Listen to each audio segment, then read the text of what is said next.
This is our normal yearly tournament, the Rice University Classic, and we have universities from all over the country here, debating against each other, speaking competitively against each other, and that's a normal event. Since this is the 30th anniversary of this version of the team, we thought it'd be nice to ask some alumni to come back, and they're coming back to donate their time to judge the competitors here, as well as reunite and put on the public debate as well. This debate features 4 alumni and 2 current members of the George R. Brown Forensic Society, Rice's speech and debate team.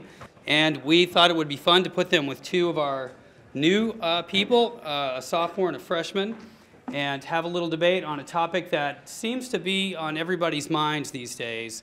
We'll have a quick debate on the resolution on balance. The NFL has been detrimental to America. First, the opportunity cost of the NFL, it comes from resource allocation. In fact, every year $1 billion in subsidies are given from local and state tax breaks, which points to the fact that the state governments and local governments are wasting money to sponsor this sport. In addition, the New Orleans pays $85 million every year just to keep the Saints in their city. They are not unlike other cities. In addition, Cincinnati pays $26 million every year to subsidize the debt of its team, the Bengals. This money could be better spent on other more productive allocations such as healthcare, education, infrastructure, and even debate.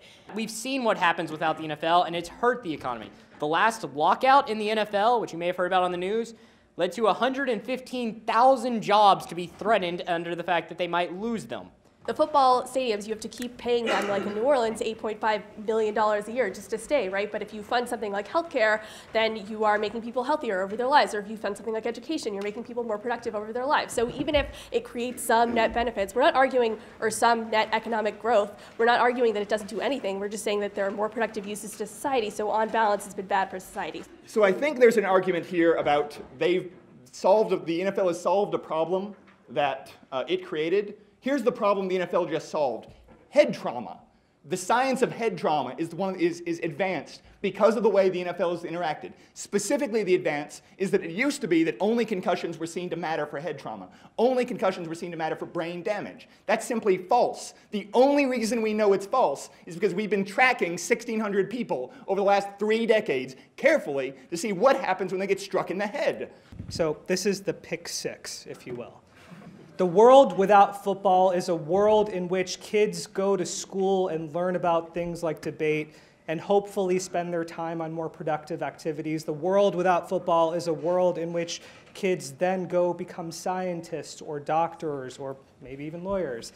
And it's a world in which you don't have Jerry Jones running amok in Dallas. It's a world without any of these problems. And they've conceded that a lot of this goes away if the NFL isn't around. It's a world in which the Redskins aren't rubbing a Native American history of genocide into the face of entire populations.